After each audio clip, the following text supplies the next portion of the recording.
Ja upe ir kā grāmata, kuras teksta vienmuļo plūdumu vietām atdzīvina kāda gleznaina krauja, kāds pirmatnīgs iežu atsegums vai noslēpumaina ala, tad Līgatnes upe ir romāns. Romāns, kur aizraujošākās lapas puses aizsākas līdz ar industriālās revolūcijas rītausmu Latvijā. Tas ir laiks, kad Līgatnes upes klinšainajos krastos sāk veidoties ciemats, kuru nosauca upes vārdā – par Līgatni.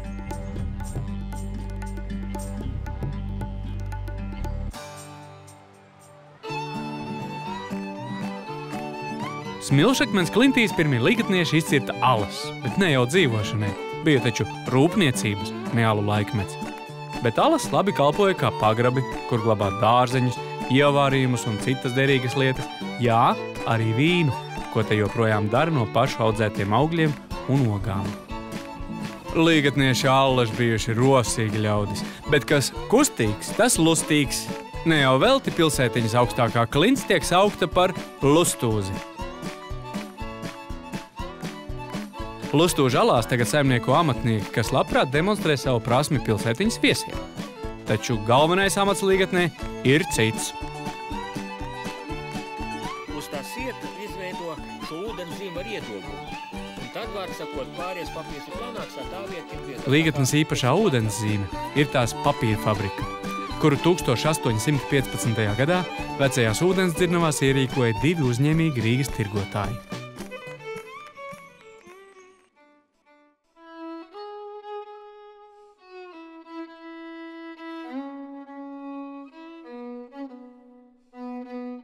Fabrikai bija vajadzīgi strādnieki, bet strādniekiem jumts virs galvas.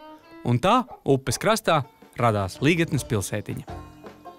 Jau no paša sākuma Līgatne tika celta kā industriāls ciemats, savam laikam neierasti labi iekārtots un moderns. Tā vēsturisko centru veido 19. gadsimtā celtas koku rindu mājas, kurās dzīvoja fabrikas strādnieki. Dzīvoja un dzīvo vēl šodien. Tas rāda tikai to, cik stipras ir līgatniešu tradīcijas, un ne tikai arhitektūrā, bet arī sadzīvē, muzicēšanā un pilsētas ainavas uzturēšanā. Kad būsiet Līgatnē, pievērsiet īpašu uzmanību tās tiltiņiem. Arī tie ir atjaunoti ciešā saskaņā ar vietējo tradīciju, iestrādāt margu konstrukcijā nozīmīgu līgatniešu vārdus. Papīra fabrikas Šveices stila viesunams ir viens no krāšņākajiem akcentiem Līgatnes sejā. Tas būvēts Vācijā, tad izjaukts un īsi pirms Pirmā pasaules kara pārvests uz Līgatni. Līgatnē viss ir autentisks.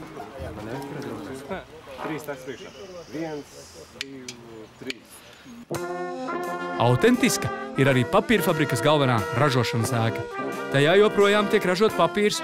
Ja gribat redzēt, kā makulatūra pārvēršas jaunā papīrā, fabrikas ekskursiju gidi jums to parādīs. Savu zelta laikmetu Līgatnes papīra fabrika piedzīvoja 19. gadsimta beigās. Tās ražotais papīrs patika daudziem, arī Krievijas caram Nikolajam II, kurš Līgatnē piešķīra īpašās tiesības ražot bumāgu ar Krievijas ģerboņu ūdenszīmi svarīgiem valsts dokumentiem. Šajā laikā celts arī klubs papīra fabrikas strādniekiem, kas tagad, pēc nesenās rekonstrukcijas, ir atkal gatavs parādīties apmeklētājiem visā savā nacionāla romantiskajā spožumā.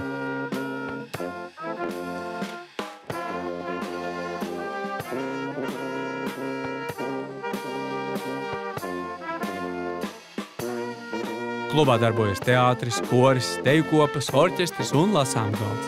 Savukārt ēkas pagrabstāvā atradās tā sauktā bumbotava, jeb ķeģļu spēles telpa. Iespējams, pirmā bowlinga hale Latvijā.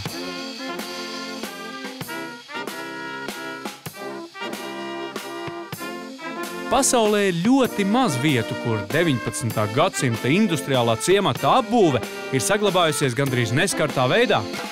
Viena no tām ir Līgatne. Atbrauciet, te ir ko redzēt.